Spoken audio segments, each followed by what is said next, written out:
आज ही Doubtnut app download करें। Doubtnut पर अपने सभी गणित, रसायन विज्ञान, भौतिक विज्ञान और जीव विज्ञान के डाउट्स का करो सफाया। बस प्रश्न की फोटो खींचो, एक ही प्रश्न को क्रॉप करो और तुरंत वीडियो सोल्यूशन पाओ। अभी डाउनलोड करें। हेलो दोस्तों, प्रश्न में दो कथन दिए गए हैं। पहला कथन है कि एक दीर्घ दृष्टि दोष युक्त व्यक्ति को पढ़ने के लिए उत्तल लेंस की आवश्यकता होती है। दूसरा कथन है कि चूंकि ऐसे व्यक्ति के नेत्र लेंस की फोकस दूरी बढ़ जाती है। ठीक है, हमें चार विकल्प दिए गए हैं। हमें बताना है कि कथन 1 और 2 सत्य है या फिर असत्य।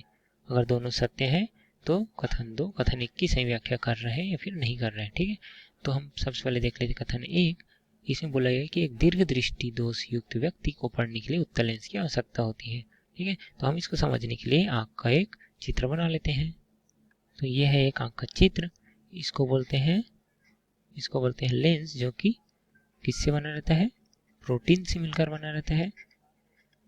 ठीक है, ये बना रहता है प्रोटीन से मिलकर, और इसको इस भाग को बोला जाता है, सामने वाले भाग को क्या बोला जाता है? कॉर्निया बोला जाता है।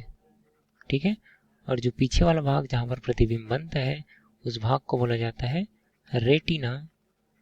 तो कथन 1 में बोला गया है कि दीर्घ दृष्टि दोष युक्त व्यक्ति है। तो दीर्घ दृष्टि दोष युक्त व्यक्ति क्या करते हैं? दूर से आने वाली किरणें का जो फोकस बिंदु होता है वह तो रेटिना में बनता है, परंतु जो पास रखी वस्तु है, मान लीजिए कि यहाँ पर एक वस्तु रखी हुई पास में, यहाँ से आती है किरण।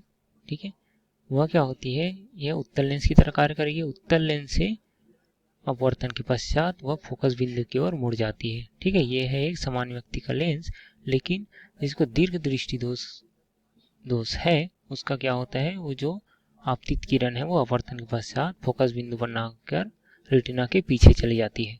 ठीक है, तो इससे होता क्या है कि इसका जो प्रतिबिंब रेटिना पर बनना चाहिए वह रेटिना पर ना बनकर रेटिना के पीछे बनता है।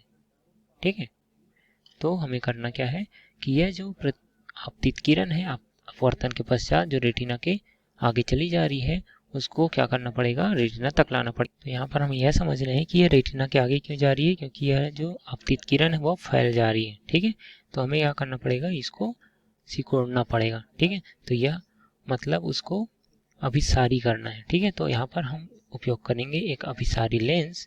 ठीक है, तो अभिसारी लेंस क्या होता है? उत्तल लेंस को ही बोला जाता है। तो यह लेंस क्या करेगा?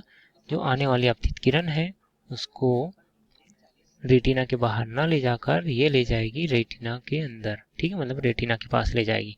इससे क्या होगा? जो पास में रखी वस्तु है उसको वह आसानी से देख सकेगा।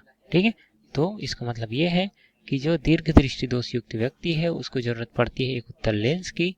ठीक है, इसको दूर दृष्टि दोष भी बोला जाता है। ठीक है, तो पहला कथन क्या हो जाएगा? सत्य हो जाएगा। दूसरा कथन है चूंकि ऐसे व्यक्ति के नेत्र लेंस की फोकस दूरी बढ़ जाती, तो हमने देखा कि फोकस बिंदु कहाँ चली गई थी? रेटिना से निकल कर चली गई थी रेटिना के आगे, तो फोकस दूरी बढ़ गई थी। ठीक है, तो दूसरा कथन भी क्या हो जाएगा? सत्य हो जाएगा। फोकस दूरी बढ़ने के कारण ही ये सब उसको दोष हो रहा था। ठीक है, तो कथन 2 क्या है? कथन 1 का सही व्याख्या है। तो हमारा सही उत्तर हो जाएगा विकल्प ए। इसमें बोला गया है कि कथन 1 सत्य है, कथन 2 सत्य है, और कथन 1 की सही व्याख्या कथन 2 द्वारा होती है। ठीक है, धन्यवाद। कक्षा 6 से 12वीं से लेकर नीट, IIT, JEE वो एडवांस के लेवल तक 1 करोड़ से ज्यादा छात्रों का भरोसा। आज ही डाउनलोड करें डाउटनेट ऐप या व्हाट्सएप करें अपने सारे डाउट्स 8400 400 400 पर।